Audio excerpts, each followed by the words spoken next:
Right, good morning ladies and gentlemen, and welcome back to Thai Talk, pause, with Dan, the channel where we share about all of your Thai girlfriend, Thai wife stories. Mostly they're pretty bad, but now and again we get some good ones. And today we have a very unique story from a long-time subscriber that has been married to a Thai woman for a long time who works in a bar. He pays her a monthly salary and he wants to literally tell you guys about another way of looking at it when you pay for a woman to be with you. So without further delay, let's jump into today's Thailand story.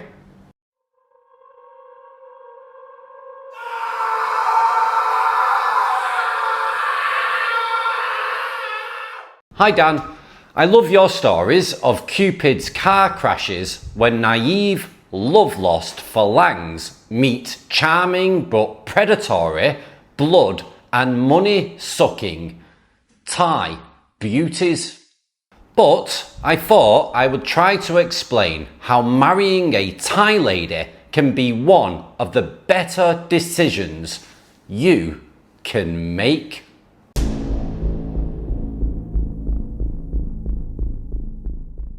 Now Dan, I think you read out the first part of my story a year or two ago, so I'll just quickly summarise. I have been married to a Thai bar girl for almost 20 years. When I met her, there weren't many Thai dating sites around, so bars were the best place to meet the girls. If I had to start again, I'd use one of the main dating sites and avoid the bars. Now, my story will be wearily familiar. I took early retirement at around 50 years of age to spend more time with my family, but soon I found out my family didn't want to spend more time with me. So I divorced and returned to Britain after spending 25 years working and living abroad. Now, I did try dating in Britain, but all that was available were women with a bunch of brats in tow, or with a lorry load of emotional issues, or with both. I didn't want to spend my remaining years bringing up someone else's spoiled brats. Nor did I want to spend my energy dealing with someone with a ton of emotional baggage. So I gave up on the British dating scene. So I went on a long holiday cycling with a group through parts of Thailand, Cambodia and Vietnam, followed by doing a diving course in the islands off Pattaya, where the water is somewhat cleaner than in Pattaya or Jomtien. And naturally, I sampled the nightlife in Pattaya. Now, when I got back to the UK, I was faced with a choice. Did I want to spend the next 20 or even 30 years alone in a large house taking the occasional singles holiday? Or did I want to share my life with someone? So I chose the latter and returned to Pattaya. I did a lot of interviewing girls, mainly in my hotel bedroom, but sometimes in beer bars, upstairs rooms. I did this to see if I could find a girl who had a bit of common sense and who I obviously liked. Now eventually, I found one who impressed me because in addition to working in a bar, she was taking courses in English and computer studies at a local government college in the hope of getting a better job and thus escaping the bar business. Now we got on reasonably well. She had a good sense of humour and was fairly feisty. She didn't take any crap from me. There was just one bipolar incident at the start of our relationship. So, I reminded her where the door was and explained to her she would be going through it rather rapidly, whether it was open or not, if she ever threw a tantrum like that again. Now, this seemed to work. Some Thai girls are very quick learners. Now, I would absolutely say that we were never in love and never even mentioned the word, but we discussed a practical arrangement whereby I would give her a generous allowance to support her 2 sisters and brother and their various children, and would take her to Britain and marry her. But if she wanted extra money to buy land or build a house for her family, she would have to work for that back in Britain. Now, before leaving Thailand, I sent her on a 6-month course at a hospital for the elderly in Bangkok to get a qualification in looking after elderly people. This meant she could easily get a job in Britain, although she only was paid the minimum wage of around £12 an hour. Now, given that I paid for all our expenses in Britain, such as the house, food and such like, she could quickly save enough to build a new house in her village for her family.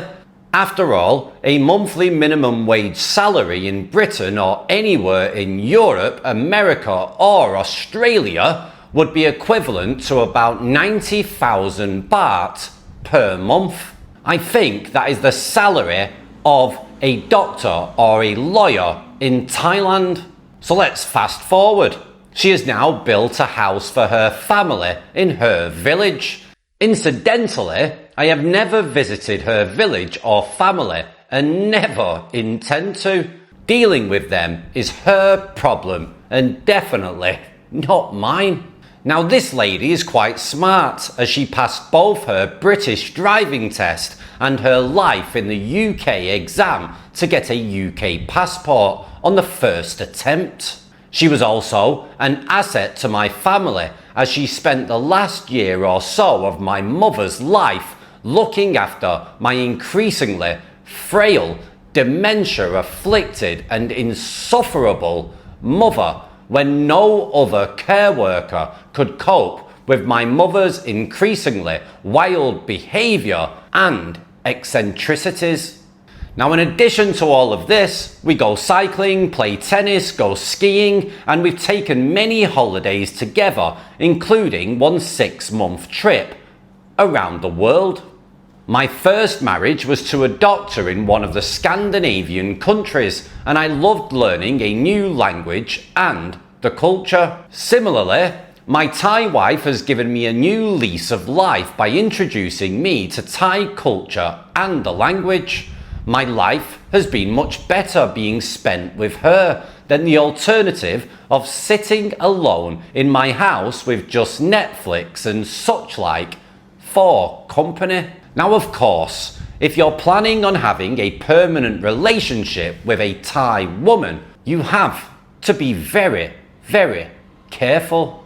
You have to choose the right woman, which is definitely not easy in a place like Pattaya. You have to make it clear from the start what the financial arrangements will be, and that no amount of real or imagined crises in her family, sick buffaloes, brothers' motorbike accidents, paying family gambling debts, etc., will change those financial arrangements, and you have to explain what your red lines are, what you will tolerate, and what behaviour will result in her being sent packing.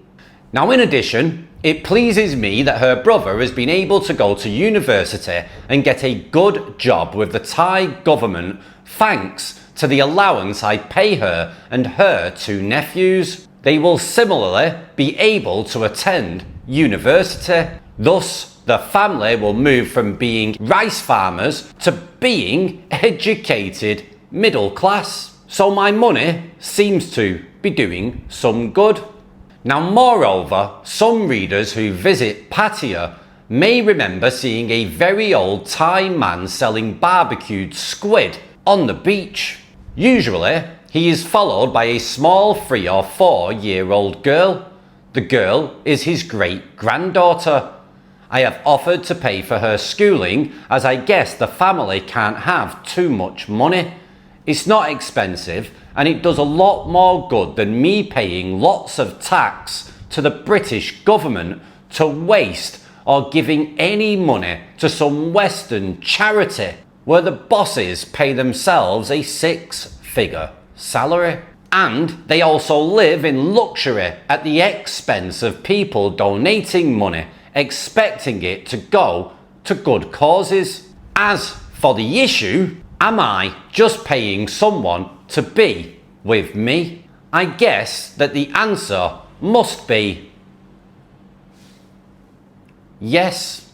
Though the arrangement seems to suit both of us, and if I was to be totally mercenary, I could say that I'll get most of the money I'll give her back when I enter my final years, providing I don't kick the bucket due to a heart attack or stroke or similar. By having her available to look after me in my home, I'll avoid having to spend my final months or even years in some ghastly care home costing £50,000 to £60,000 per year. Now, of course, I may find out tomorrow that she's decided to go off with someone even more handsome than me, even more charming, and even more generous than myself, if that is at all possible. But if that happens, I've enjoyed the time we've spent together and I do not regret the decision that I made 20 years ago.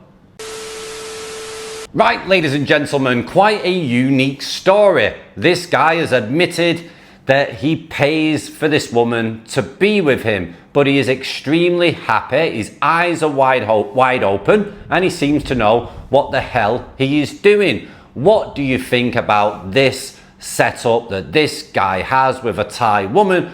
Do you think it's the right way to go, or do you have something else to say? Please let us know down in the comments below and I'll leave the floor to you all. Now, in regards to your own Thailand stories, if you want to share your own unique Thailand story where you've met a Thai woman, you just started dating them, you've been with them for a while, or you've lived happily ever after, or she has sucked you dry, but not in the fun sense, then get your emails sent in to thaitalkwithdan@gmail.com and we will share them on the channel. This channel is designed to act as a warning to others, to give other people advice when they decide to come and live here or get involved and get into a relationship with a Thai woman. So I hope that some of the 700 plus stories can help some men along the way. Apart from that, guys, take care of yourselves, look after yourselves, stay well, and ciao for now. Bye bye.